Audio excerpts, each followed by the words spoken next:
নমস্কার বন্ধুরা, আজ অনেক দিন অপেক্ষার পরে সেই দিনটি এসে গেল আমার দিদির মেয়ের বিয়ে। আইবুড়ি ভাত থেকে আমি শুরু করছি।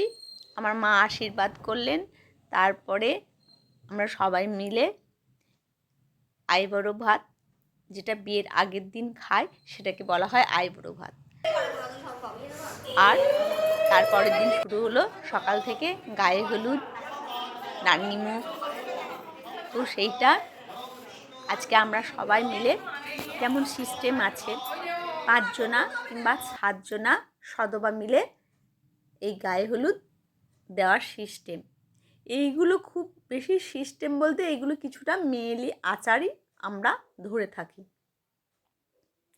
তো গায়ে হলুদ চলছে সকাল থেকে, বিয়ে বাড়ি ভীষণ মজা আনন্দ, সবার সাথে দেখা, আর সবাই সুন্দর সুন্দর করে সেজে গুজে ফটো তোলা।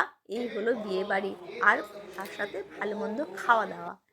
আমার দিদির 2টো মেয়ে, একটা বড় মেয়ে আর আমি ধরেছি বিয়ের ডালা। মেয়েলি এটাও একটা অনুষ্ঠান আছে যে মাথাতে কুলো নিয়ে মেয়ের মাথায় ঠেকিয়ে যে কুলোটা ধরবে, সে পিছনে থাকবে মেয়ের মাথায় কুলোটা দিয়ে। কুলোর মধ্যে থাকবে হাঁড়ি, হলুদ, সুপারি, এই সামগ্রী।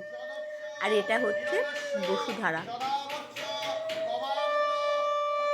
নান্নিমুখে কিছু আচার আছে, সেইগুলো নারায়ণের সামনে বসে পুজোগুলো করতে হয়। তারই পর্ব সকাল থেকে চলে। আমার মা বসে আছেন, মায়ের এটা বড় নাতনি, ওই জন্যে মায়েরও মনটা খুবই খারাপ, আবার আনন্দও হচ্ছে মায়ের যে বড় নাতনির বিয়ে হচ্ছে বলে।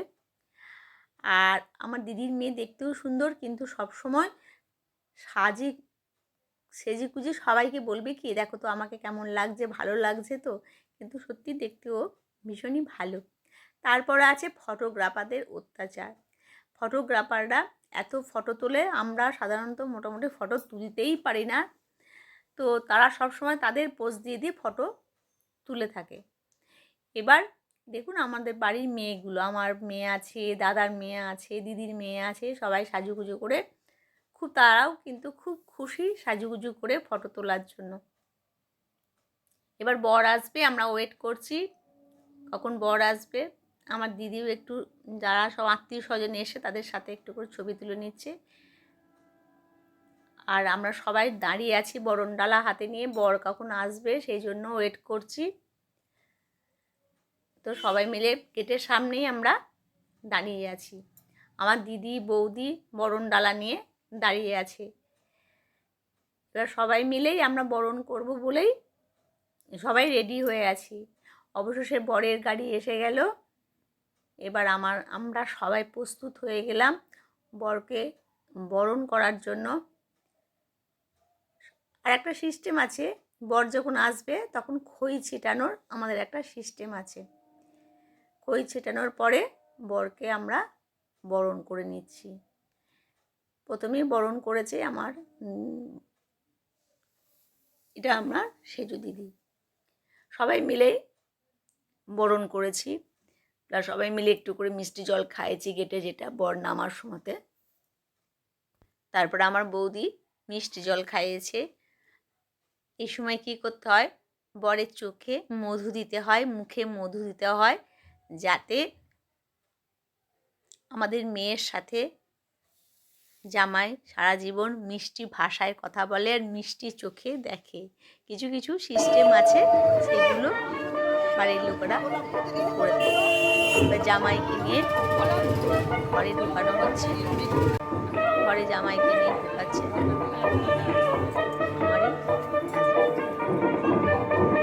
তো জামাইকে ঘরে ঢোকানো হলো, এদিকে বোনও প্রস্তুত হয়ে আছে। তারপরে চলবে আশীর্বাদের পর্ব, তারপরে দুপক্ষে আশীর্বাদ করা হবে।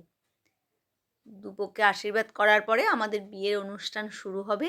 এটাও একটা মেয়েলি অনুষ্ঠান। দেখুন বরের চারিপাশে ওই সাতুশি বলে এটাকে, সুন্দর সুন্দর করে কাপড় দিয়ে এইভাবে ফুল বানিয়ে সেটাকে আগুনে ধরিয়ে জামাইয়ের চারপাশে ঘোরানো হবে।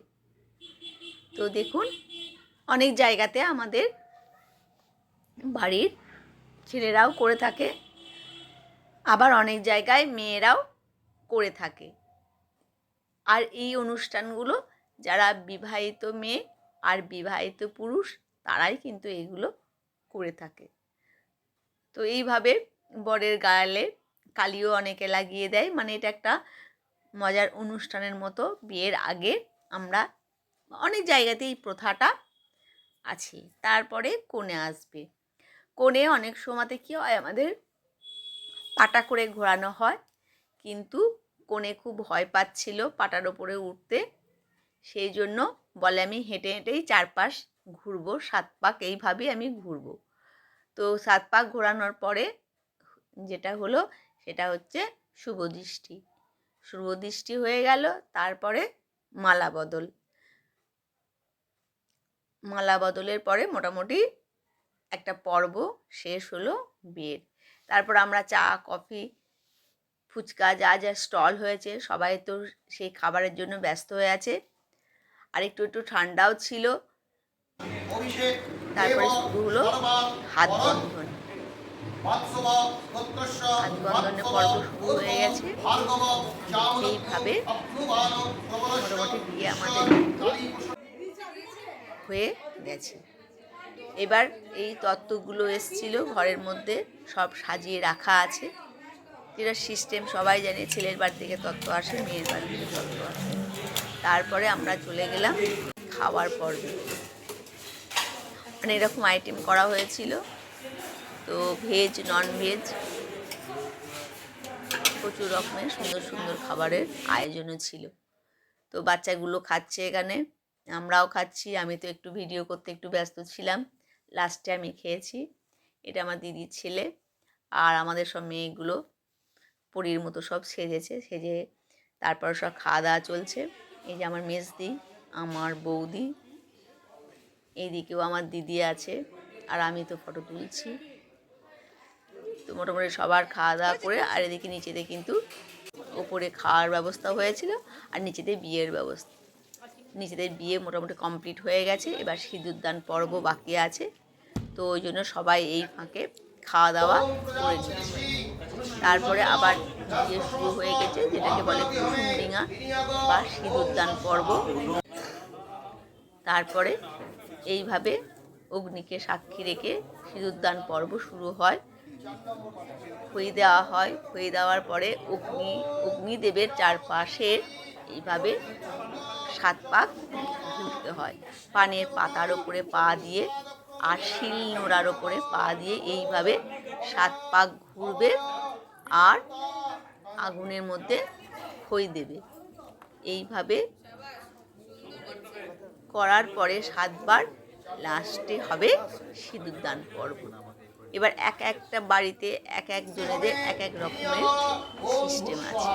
তো আমাদের এই সিস্টেমটা দিয়েই আমাদের কুসুমডিঙা পর্ব হয়।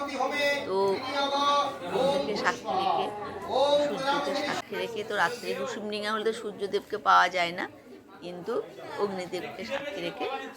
আর একটা সিস্টেম আছে, বাচ্চাকে কোলে বসানোর একটা সিস্টেম আছে। কুসুমডিঙার সময়তে বাচ্চাকে একবার বসানো হয় কোলের মধ্যে। তারপর আমাদের সিঁদুরদান পর্ব শেষ হলো। কনেকে মাথায় লজ্জা বস্ত্র তুলে দেওয়া হলো। ব্যাস, মোটামুটি বিয়ের পর্ব কিন্তু আমাদের শেষ হয়ে গেছে। এবার চলছে সকালবেলায় কনে বিদায়ের পালা। মা আশীর্বাদ করছেন, মানে আমার দিদি আশীর্বাদ করছেন, আর এদিকে অঝরে কেঁদে যাচ্ছে দিদি। সবাই চুপ করানোর চেষ্টা করছে। যতই হোক, কন্যা বিদায় হচ্ছে, মা তো কাঁদবেই, একটা মায়ার টান তো থাকবেই মায়ের। তো এবার যাত্রা পর্ব শুরু। গাড়ি এসে গেছে, এবার চলে যাবে সবাই বাড়িতে খুব কান্নাকাটি চলছে। এটা মন খারাপ বাড়ির আমার মায়ের বড় নাতনি, আমাদেরও দিদির মেয়েকে ছোটো থেকে মানুষ করছি, তো আমাদেরও খুব মন খারাপ করছিল যখন চলে যাচ্ছিল। আর যেহেতু জামাইবাবু নেই, দিদিরও খুব মনটা খারাপ যে একা একা সমস্ত কাজটা উদ্ধার করলো। তো আমাদেরও খুব মজাও হচ্ছিল আর মনটাও খুব খারাপ করছিল। তো এইভাবে আমাদের বিয়ের পর্ব শেষ হয়ে গেল। আমরাও সুন্দরভাবে সুষ্ঠুভাবে বিয়ে কমপ্লিট করে কন্যাকে আমরা শ্বশুরবাড়ি পাঠিয়ে দিলাম। এইভাবে সব মেয়েকেই শ্বশুরবাড়ি যেতে হয়। আমাদেরও যে সময় বিদায় হয়েছিল মনে পড়ে এইসব দিনে আমাদেরও কথা। নবদম্পতি যেন খুব সুখে শান্তিতে নতুন ঘর সংসার করে, সবাই যেন আশীর্বাদ করবেন, তারা যেন সবসময় ভালো থাকে, সুন্দরভাবে নতুন ঘর বানাতে পারে। সকলের কাছে আমাদেরও প্রার্থনা, সবাই যেন ওদেরকে আশীর্বাদ করবেন, ওরা যেন সুখী হয়। সকল বন্ধুকে আমার অনেক অনেক ভালোবাসা। দেখা হবে আবার পরবর্তী ভিডিওতে আপনাদের সাথে।